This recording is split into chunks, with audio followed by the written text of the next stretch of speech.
Hi எல்லாரும் நல்லா இருக்கீங்களா? இன்றைக்கி தீபாவளி ஸ்பெஷலாக நம்ம பார்க்க போகிற ரெசிபி பீட்ரூட் கோகனட் பர்ஃபி. இதுக்கு கடாயில் ஒரு டீஸ்பூன் நெய் விட்டு 1 கப் அளவு துருவின பீட்ரூட் சேர்த்து 5 நிமிஷம் நல்லா வதக்கி விடுங்க. அதோட பச்சை வாடை போகிற வரைக்கும் மீடியம் ஃப்ளேம்லேயே நல்லா வதக்கி விடுங்க.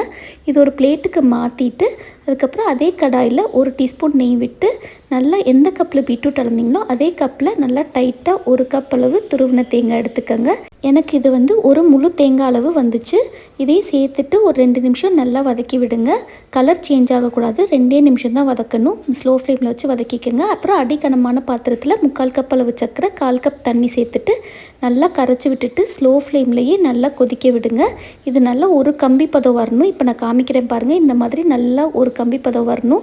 அதுக்கப்புறம் இந்த வதக்கின பீட்ரூட்டையும் சேர்த்துட்டு ஸ்லோ ஃப்ளேம்லேயே வச்சு நல்லா மிக்ஸ் பண்ணி விடுங்க. உடனே வதக்கின தேங்காயும் சேர்த்து எல்லாத்தையும் ஒன்று சேர நல்லா மிக்ஸ் பண்ணி விடுங்க. ஸ்லோ ஃப்ளேம்லேயே வச்சுட்டு நல்லா மிக்ஸ் பண்ணி விட்டுக்கிட்டே இருங்க. அப்போ தான் அடி பிடிக்காமல் இருக்கும். இது ஒரு 10லேருந்து 15 நிமிஷம் வரைக்கும் நீங்கள் கிளறி விட்டுக்கிட்டே இருக்கணும். அப்போ தான் ஒன்று சேர வரும். ஒரு 10 மினிட்ஸ்க்கு அப்புறம் இந்த மாதிரி பாத்திரத்தில் ஒட்டாமல் வரும். அப்போ வந்து ஒரு டீஸ்பூன் நெய் விட்டு இன்னொரு 5 நிமிஷம் வதக்கி விட்டுக்கிட்டே இருங்க. அப்படியே எல்லாம் ஒன்று திரண்டு பாத்திரத்தில் ஒட்டாமல் கரெக்டான கன்சிஸ்டன்சியில் வரும். இப்போ நான் காமிக்கிறேன் பாருங்கள், இந்த மாதிரி பாத்திரத்தில் ஒட்டாமல் வரும். இதான் கரெக்டான கன்சிஸ்டன்சி. உடனே அடுப்பை ஆஃப் பண்ணிடுங்க. அதுக்கப்புறம் ஒரு பிளேட்டில் நெய்யை தடவிட்டு இந்த மிக்சரை கொட்டிட்டு நல்லா லெவல் பண்ணி விட்டுட்டு நல்லா ஆற விட்டுருங்க.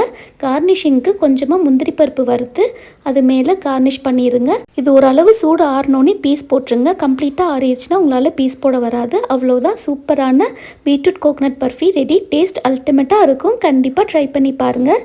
தேங்க்யூ.